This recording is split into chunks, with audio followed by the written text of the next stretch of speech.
For those who might be unfamiliar with Pharma Equity Group's business model, I can tell that we originally were doing just drug development, and in May we announced a new strategy where we in the future also will be including MedTech and digital health.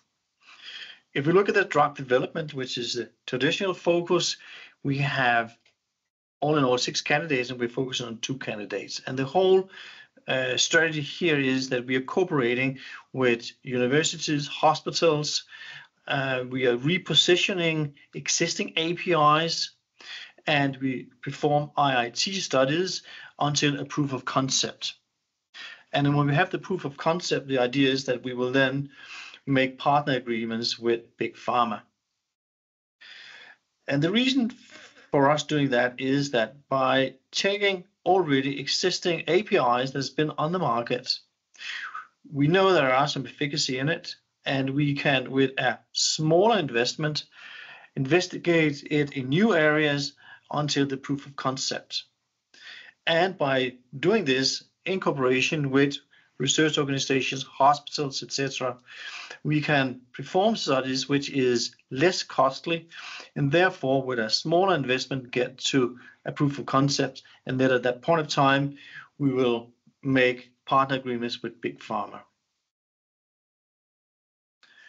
When we do this kind of drug development, it takes some time. It takes time to develop a drug, even though it's an API that has already been on the market. It will still take some time. In order for us to generate revenue faster, having a higher news flow, we have now included in the strategy that we will also be looking at MedTech and digital health.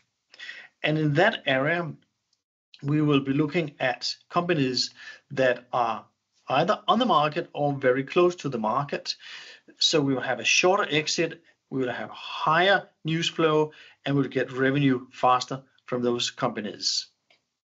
That said, the main focus in Pharma Equity Group strategy is still to take the main candidates 011 and 051 to the market via partner agreements as soon as possible.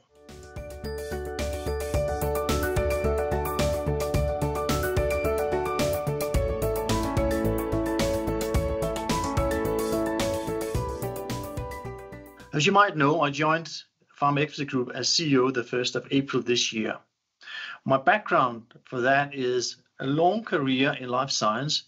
I've been working about 25 years in life science, and my main focus has been fundraising, M&A activities, and I've also been working in the investment industry. I've been the CFO and investment manager of Karolinska Development, where we did investment in life science companies. So I bring a long experience in the life science industry and in drug development, fundraising, M&A activities to Pharma Equity Group.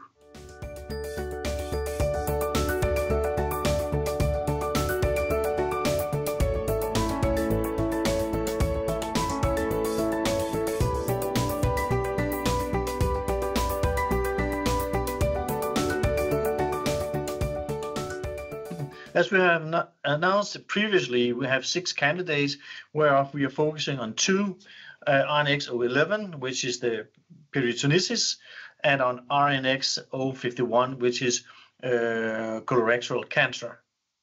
The status of those 2 projects is that RNX-051, we are just finalizing the protocols now. It's an international study. We will perform this study together with research organizations in 2 different countries, and it's going to be a rather large study with about 600 patients. Protocol is expected to be finalized end of this year, so we will start with the clinical trial in the beginning of 2026. RNX-011 we're expecting actually to get the final approval to go from the authorities within very short. And as soon as we have that, we will start with that study. And that's a Danish study which is performed in cooperation with 2 hospitals.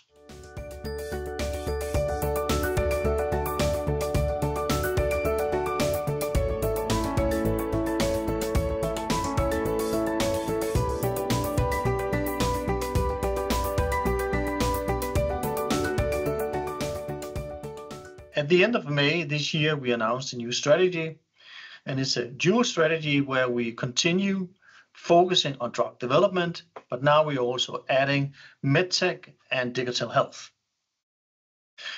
There's no changes in the drug development as such, but by adding MedTech, digital health, where we're focusing on companies that are either on the market or will be on the market very shortly, we will balance our portfolio so we will have the drug development, which normally is a longer investment, and then the MedTech, digital health investments, we will have a shorter investment period, we have shorter to revenue, and we'll have a better news flow. And by doing that, we first of all are diversifying our portfolio over a broader space, but we will also have a more diversified news flow and exit possibilities. And that's the main driver for doing this.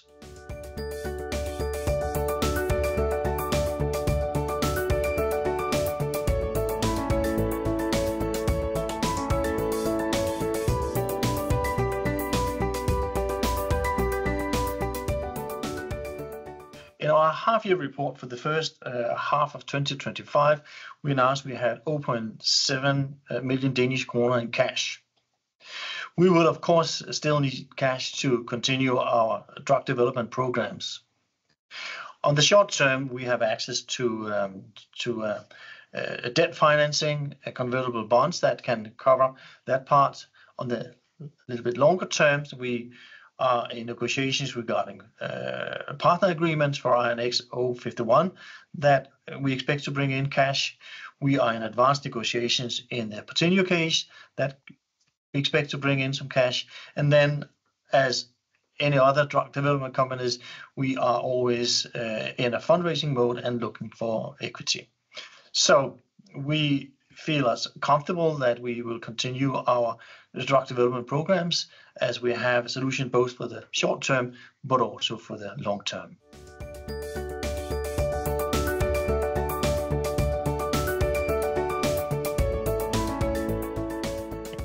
If we're looking forward into the remaining part of 2025, our main focus are actually several. First of all, it's our drug development.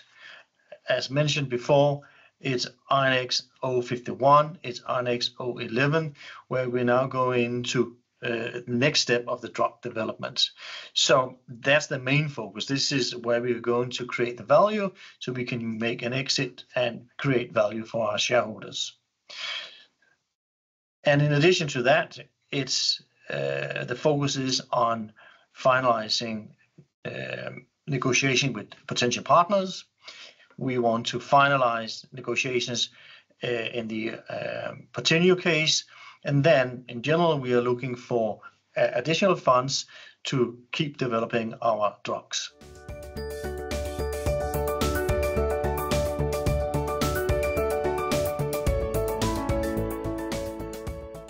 The main reason for investing in Pharma Equity Group is, first of all, the candidates that we're working on. Both 011 and 051 have shown good results. We are now moving into the next phase with these candidates, and I strongly believe that we will have a positive results from those 2 candidates, and that's the main driver. Another reason is that the business model here differs from traditional pharma business models, where you invest for a large amount for a very long time in drug development from the beginning. We are repositioning already existing APIs, and we run this until a proof of concept where we then will exit. It means that we have a shorter time to exit and we are investing less money. So this is a very good alternative to traditional drug development. So all in all, I see two very strong reasons for investing in Pharma Equity Group, and why I believe that Pharma Equity Group is a strong investment option.